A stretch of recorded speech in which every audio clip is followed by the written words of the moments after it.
ये मोदी मैजिक नहीं है, ये चुनाव आयोग की बेईमानी का मैजिक है। ये एसआईआर में बेईमानी का मैजिक है। तख्ता पलट दिया, बीजेपी आ गई। और देखिए बीजेपी जो है वो अकेली तो चुनाव नहीं लड़ रही थी पश्चिम बंगाल में, इनका ठगबंधन था ईडी, सीबीआई और चुनाव आयोग के साथ। अब जब चुनाव का रेफरी ही जो बेईमान भ्रष्टाचारी बीजेपी का सारथी बन जाएगा तो लोकतंत्र को बचाएगा कौन? जादू नहीं छाया है, जादू तो छाया है बेईमानी का, जादू छाया है झूठ का, जादू छाया है फरेब का। और आज भी जब हम चैनल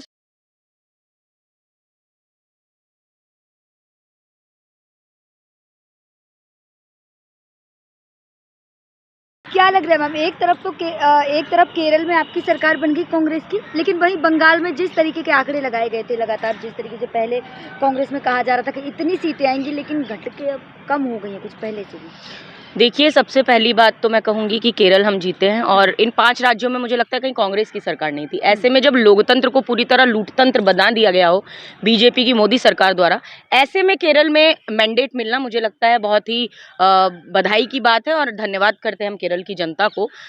लेकिन पश्चिम बंगाल की जहाँ तक बात है तो बार बार कहा जा रहा है बीजेपी ने तख्ता पलट दिया, बीजेपी आ गई। और देखिए वो अकेली तो चुनाव नहीं लड़ रही थी पश्चिम बंगाल में, इनका ठगबंधन था ईडी, सीबीआई और चुनाव आयोग के साथ। अब जब चुनाव का रेफरी ही जो बेईमान भ्रष्टाचारी बीजेपी का सारथी बन जाएगा तो लोकतंत्र को बचाएगा कौन? चौथा स्तंभ तो वैसे ही लड़खड़ा रहा है, तो लोकतंत्र तो आज लंगड़ा हो गया है, क्योंकि जो चौथा स्तंभ है मीडिया, आज कहीं ना कहीं वो एक तरफा हमें दिखाई देती है। और ये अभी की बात तो नहीं है, हम तो लगातार इतने सालों से हम इस बात को उठा रहे हैं। तो मुझे लगता है तो पश्चिम बंगाल का जो मैंडेट है वो मैंडेट एक, मुझे लगता है लोकतंत्र की जीत तो नहीं कहा जा सकता। कारण है उसका सबसे बड़ा एसआईआर जो किया गया। इतनी क्या हड़बड़ाहट है सरकार को एसआईआर कराने की, हम लगातार पूछते रहे। एसआईआर कराया गया, 91 लाख वोट काटे गए, जिसमें से 34 लाख ने ट्रिब्यूनल में अपील की हुई है, 27 लाख लोग मैप्ड हैं। तो ये कहाँ का वो है कि जो हिंदुस्तान का है, नागरिक है, वोट देने का अधिकार हमें संविधान देता है, और उस वोट देने के अधिकार को छीन लिया गया। कहा जा रहा है जी अगले चुनाव में वोट दे दीजिएगा। बंगाल में झालमुरी का जो जादू था वो नहीं छाया है, जादू तो छाया है बेईमानी का, जादू छाया है झूठ का, जादू छाया है फरेब का। और आज भी मैं बड़ी हैरान हूँ कि मुख्य धारा के मीडिया के एंकर्स जो हैं वो ये कह रहे थे बीजेपी के एक प्रवक्ता से पूछते हुए कि जी नारी शक्ति वंदन अधिनियम लागू नहीं हो पाया। अरे अजीब बात है, यही वो एंकर हैं जो 2023 में नारी शक्ति वंदन अधिनियम कानून बन गया है, इस पर मोदी सरकार को बधाई दे रहे थे, जबकि समूचा विपक्ष, कांग्रेस सहित समूचे विपक्ष ने उसका पक्ष लिया और उसको हमने पारित कराया। देखिए सदन में जो पारित हुआ वो नारी शक्ति वंदन अधिनियम 2023 में हो चुका। हम तब भी कह रहे थे 543 सीटों पर लागू कर दीजिए, अब भी कह रहे हैं तत्काल लागू कीजिए। कोटा विद इन कोटा का आपके पास प्रावधान है, कोटा विद इन कोटा में SC ST के लिए है ऑलरेडी प्रावधान, आप उसको OBC का भी प्रावधान बनाइए। अब आपको जबकि जनगणना का लेना है आप लीजिए, लेकिन आप उसे कीजिए, तत्काल कीजिए ना। तो अब नोटिफाइड इन्होंने 3 साल बाद किया है जिस कानून को, उस कानून की आड़ लेकर आज एंकर तक सवाल पूछ रहे हैं। तो प्रबुद्ध पत्रकार जब मुझे लगता है भ्रामक प्रचार करने लगे तो लोकतंत्र कौन सी दिशा में जा रहा है? आप लोग मान क्यों नहीं लेते कि मोदी मैजिक अभी भी है? मोदी मैजिक नहीं है, ये मोदी मैजिक नहीं। मैंने कहा ना गठबंधन किन के साथ था, गठबंधन देखिए सरकार बनी। मैं तो कह रही हूँ ना जो मैंडेट है सामने है। हाँ। लेकिन आप कह रहे हैं मोदी मैजिक है, ये इससे बड़ा हास्यास्पद बात नहीं हो सकती। मैजिक नहीं है, ये चुनाव आयोग की बेईमानी का मैजिक है, ये एसआईआर में बेईमानी का मैजिक है। साम दंड भेद की जो रणनीति अपनाई जाती है वो हो सकता है रणनीति होगी, लेकिन साम दाम दंड भेद भी किस तरह अपनाना चाहिए इसका भी तो कोई पैमाना होना चाहिए भाई। आप एसआईआर में 34 लाख लोगों को ट्रिब्यूनल में जाने की नौबत ला देंगे, आप 27 लाख वोट ऐसे ही काट देंगे, आप 91 लाख वोट काट चुके, जिसमें मुस्लिम्स की पॉपुलेशन अधिक है, ये भी कोई बात छिपी हुई नहीं है। उसके बाद एक अधिकारी जाकर एक शत्रुघ्न सिन्हा की तरह छेनू बन जाता है और कहता है ऐसा नहीं होना चाहिए। क्या कोई चुनाव पर्यवेक्षक इस तरह का बोल सकता है? कोई SP भी नहीं इस तरह से धमकी देने का काम कर सकता। लेकिन आपका शासन और प्रशासन सब कुछ लंगड़ा लूला गूंगा बहरा सब हो गया है। लेकिन सुबह सुबह सुधांशु त्रिवेदी एक डिबेट में बोले अगर इतनी ही आप लोगों को दिक्कत थी तो आप लोग चुनाव ही काहे लड़े, लड़ना ही नहीं। देखिए यही तो चाहते हैं ये लोग कि अब चुनाव लड़ना और बंद कर दें। भाई देश के अंदर जब तक लोकतंत्र जीवंत है हम अंतिम सांस तक ये लड़ाई लड़ते रहेंगे। और ऐसा नहीं है कि ये लड़ाई बिल्कुल ऐसा नहीं है, ये आधारहीन लड़ाई नहीं है। राहुल गांधी जी ने जब जब आवाज उठाई तब तब उसका असर सरकार पर दिखा है। यही भाजपा थी, चुनावी रैलियों में बहुत आपने भी सुना होगा, कहते थे पहले कि हम आएंगे तो जातिगत जनगणना कराएंगे, जाति के नाम पर भावनाएं भड़का ली, वोट हड़प लिया। उसके बाद सरकार में आए तो एफिडेविट दे दिया, शपथ पत्र में ये कह दिया जी हम तो जातिगत जनगणना नहीं करा सकते क्योंकि जटिल प्रक्रिया है। लेकिन राहुल गांधी जी ने भारत जोड़ो यात्रा निकाली, हजारों किलोमीटर की पैदल यात्रा की और उसमें उन्होंने जातिगत जनगणना के मुद्दे को उठाकर रखा। संसद में भी डंके की चोट पर कहा कि बीजेपी सरकार को जातिगत जनगणना करानी पड़ेगी, और करानी पड़ी कि नहीं, उसकी घोषणा करनी पड़ी कि नहीं करनी पड़ी। तो राहुल गांधी जी ने जो कहा वो तो इनकी सरकार को करना ही पड़ा है। लेकिन बीजेपी के नेता लगातार कह रहे हैं कि बंगाल में सफेद साड़ी और हवाई चप्पल का जादू नहीं चला, 3000 का जादू चल गया।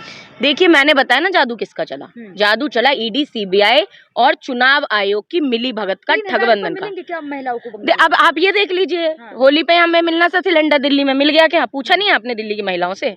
कितनी सारी बातें की थी। 2 करोड़ प्रतिवर्ष नौकरी देने वाले थे, मिल गई क्या? बनारस क्यूटो बन गया, बुलेट ट्रेन चल गई, 15-15 लाख रुपए सबके अकाउंट में आने थे, आ गए। तो 100 स्मार्ट सिटी बननी थी, बन गई। तो बीजेपी की मोदी सरकार सिर्फ ढोंग ढकोसलेबाजी और हवाबाजी करने में माहिर है।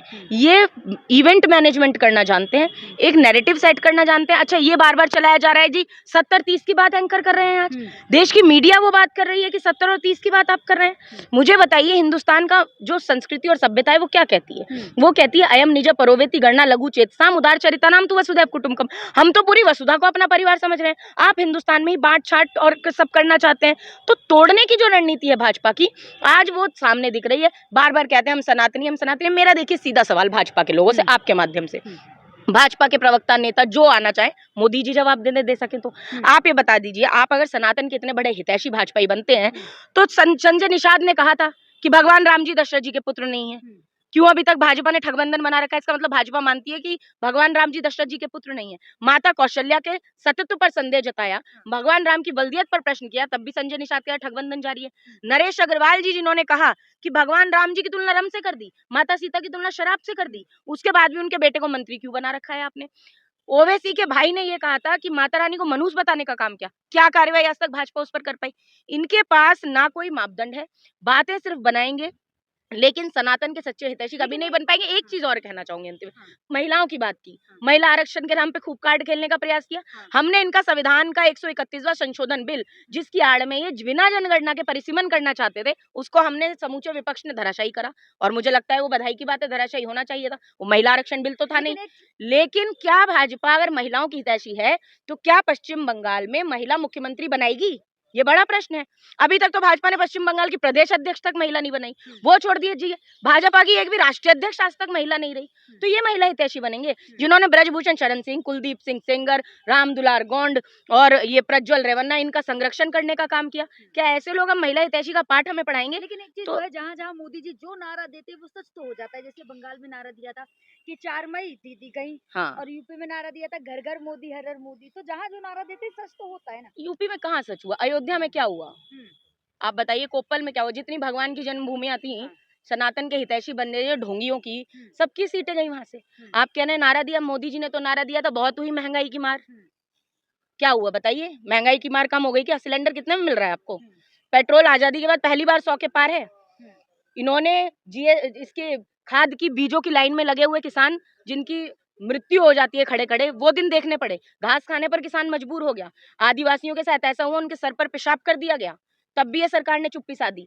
जो कथावाचक ओबीसी रहे उनकी चुटियां काट दी गई, उन पर मूत्र का छिड़काव कर दिया गया। अभी उन्नाव की मैं आपको घटना बताती हूँ। एक लोधी कथावाचक को पीटा गया, उसको दक्षिणा देने के नाम पर उसके गले की सोने की चेन उतार ली गई, उसे जाति सूचक शब्द दे के गाली दिया गया, और उससे क्या गया, तू कथा करेगा? तो क्या हिंदुस्तान मनु विधान से चलेगा? क्या आरएसएस के अहंकारी अरमान से चलेगा? हिंदुस्तान तो बाबा साहब भीमराव अंबेडकर के संविधान से चलेगा। और मोदी जी के नारे जो है ना, सबसे खोखले नारे अगर हिंदुस्तान में किसी ने आज तक दिए हैं तो नरेंद्र मोदी जी ने ही दिए हैं। तो मुझे लगता है उनके नारों की तो आप बात ना ही करें तो ज्यादा बेहतर। लेकिन वहीं बंगाल में लगातार अमित शाह जी को लेकर बड़े सवाल विपक्ष उठा रहा था कि अमित शाह जी 15 दिन 1 महीने से बंगाल में हैं।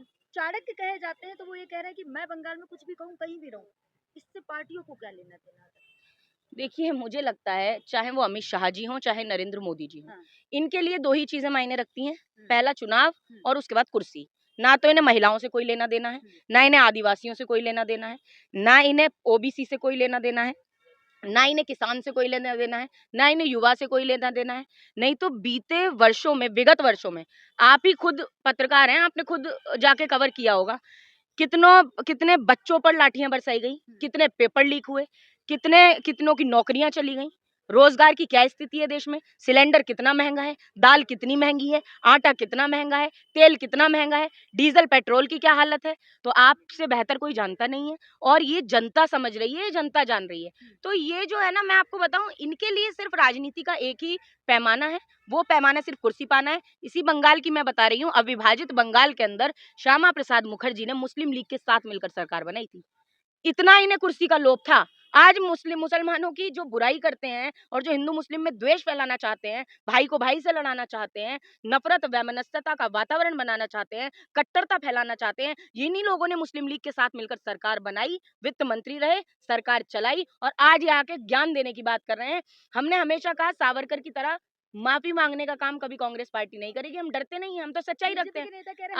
आज जीत हुई है बंगाल नहीं, आज आप ये देखिए कि सावरकर के ही परपोते ने शपथ पत्र देकर ये कहा, उसमें क्या बताया उन्होंने कि गाय को वो कहते थे उपयोगी पशु है, पूजने नहीं मानते थे सावरकर। और सावरकर को स्वतंत्रता की जो वीर बोला जाता है, इसका जो जो नाम है वो किसी ने नहीं दिया था, एक लेखक ने लिख कर दे दिया था बस।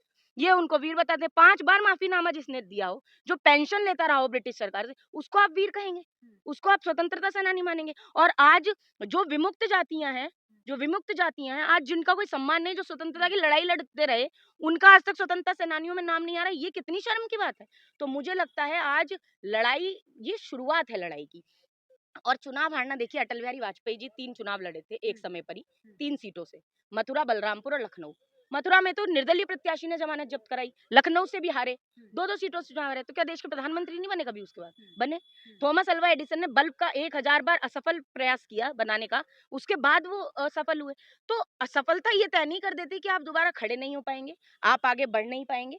तो ये बहुत आवश्यक है कि हम इस हार को निराशा के उसमें नहीं, आत्म समीक्षा की आवश्यकता अवश्य है, वो जरूर पार्टी करेगी। हम कहाँ, जिस तरह हमने 131वां संविधान संशोधन गिराने में एकजुटता दिखाई, मुझे लगता है उसी एकजुटता की आवश्यकता विपक्ष को हर चुनाव में है।